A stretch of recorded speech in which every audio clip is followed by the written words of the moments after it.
everyone, and welcome to today's video. This video is a different one. I thought, since I'm uploading all these videos of going to Florida and our amazing trip, if you've not watched them, by the way, I will link them at the end of this video for you guys. I thought I would show you how I made my special Minnie ears. So yes, this is a DIY non-sew glue Minnie ear tutorial, let's say. So how I came about doing this was I was looking online at some special ears, and unfortunately they were out of mine and James' budget, so I thought, how can I make them myself? And I simply researched it and then became addicted, and 3 ears later I am still very much wanting to make more ears. So I've made my daughter some special Minnie ears. She didn't wear them on this trip. I did, however, but it's because they were a little bit too heavy because she's only 1. So when she gets older, she can wear these special ears. Her name is Aurora, so I made her these special Aurora ears, guys. Look how stunning those are. Now, I will obviously be putting reveal shots at the end of this video, nice up close, brilliant lighting, all that shabam at the end of this video. If you want to know how to make Minnie ears on a budget before your next trip, then keep on watching. This ear, should I say. It took a little bit longer than usual just because I was getting used to this type of fabric. It's a bit tighter than what I'm used to. But I've got to cover this edge here with some trim. So I'm going to do that today. But I need to make the ear that's going to be matching this one. But it's going to be in a blue fabric because I am making some Aurora ears for my daughter. So I'm just going to cut this out, get the template on, and see where we go from there. So I want this design on the front of my ear like this one here. The back I'm not too fussed, so I'm going to put my template over. I'll put my template over the top, and I'm using a marker pen. I'm not worrying about the pen going through the fabric because this is going to be lapping around at the back of our card. That's going to be the center of the ears, so that's going to be hidden anyway.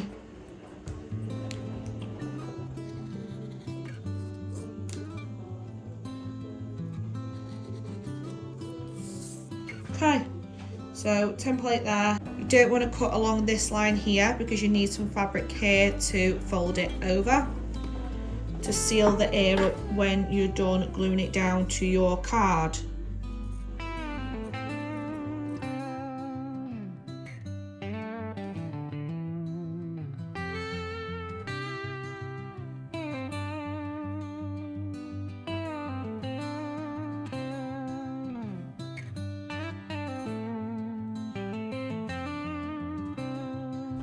So you've got your excess fabric here.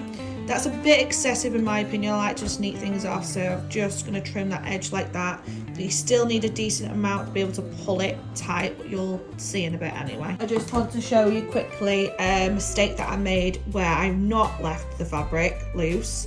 So this is what your raw edge looks like on the back side. And then I filled it with my foam, but I haven't got any fabric here to pull and lap it over to here to seal it shut. Like these, it should be like this on the edge, a nice curve. So I had to scrap this. I was doing this late at night, so I made a mistake. That's what happens when you're tired.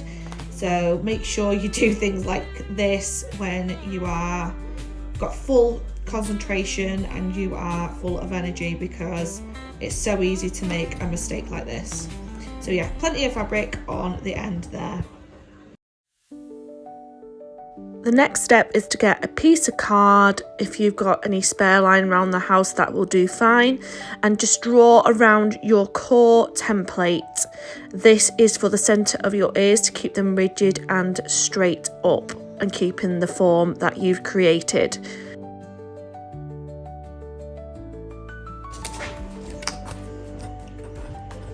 So with your card, you actually want to cut this bit off.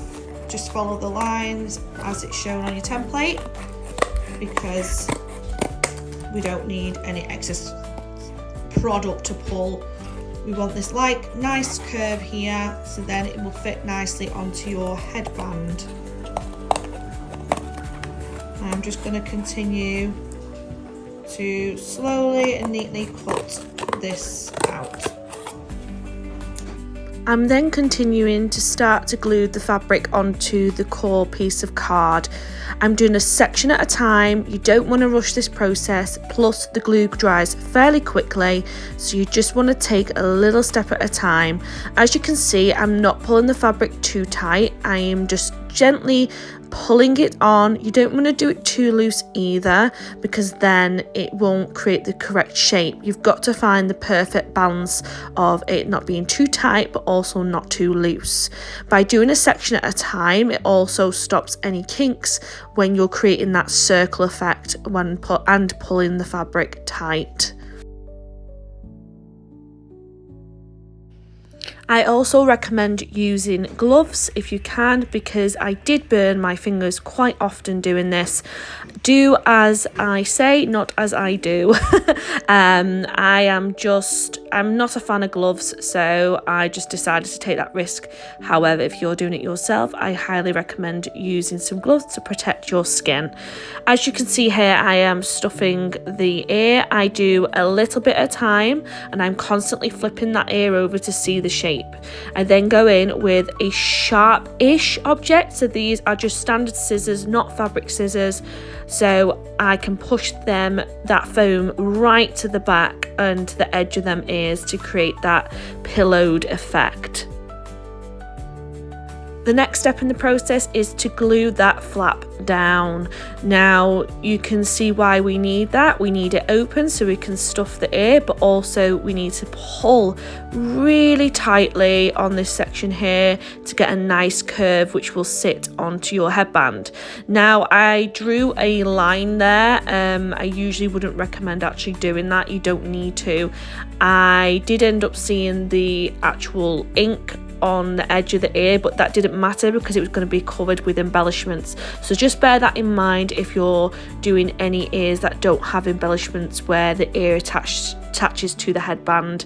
And I'm just slowly gluing that fabric down, trying to smooth it out as much as possible, trying to make sure there's no kinks, because when you glue the two pieces together you want a nice smooth surface. So this is me now prepping that ear, that's one side of an ear, to be stuck to the other side.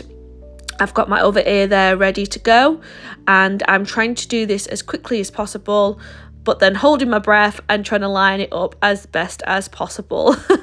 Once you're happy though with the position, hold them ears together and then it will create one ear, and there's the two.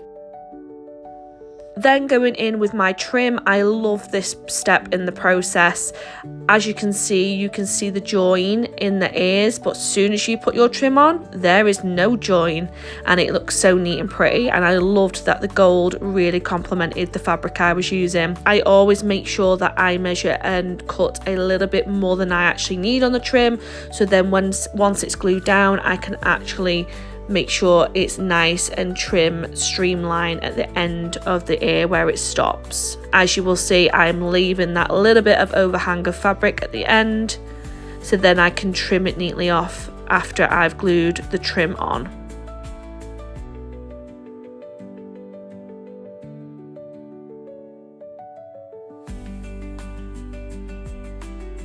And here are my two ears. How pretty do these look? I cannot wait to get them onto the headband. Speaking of headband, here is part of the process. The headband is always the hardest part to cover if you want to cover your headbands. You do not need to do this. However, because I wanted the full theme to run throughout my ears, I decided to. I do have a template here that I made myself, a rough template, guys. But I discovered with this fabric that it didn't stretch at all. There was no give. So when I was drawing around this template, I made sure I left a little little bit of a gap for a bit of forgiveness, let's say, if anything went wrong, and for me to have that extra fabric to pull it tight. And then you just simply cut that out. I did this with the blue fabric as well, because I wanted half the headband pink and half the headband blue, which you will see shortly. Now, in the inside of the headband, it was looking quite a mess where the seam lines join. But again, this trim, it saves you so much messing about and covers a world of sins.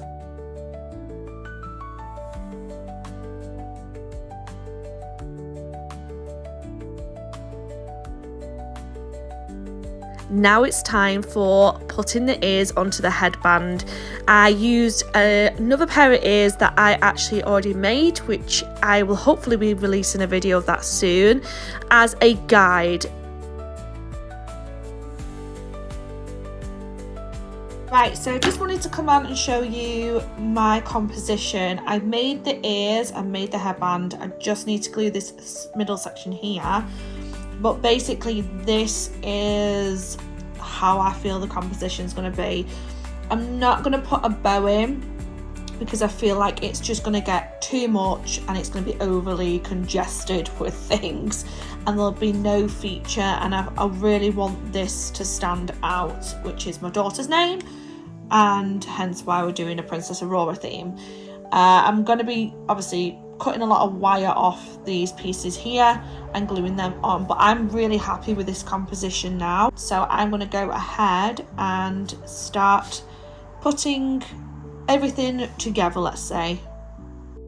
So after gluing on the Aurora little name tag, which I did off camera because it actually was quite difficult to get centered, I then began to glue on these flowers. Now, because the ears tuck onto the headband, there was a nice little place I could tuck these flowers into.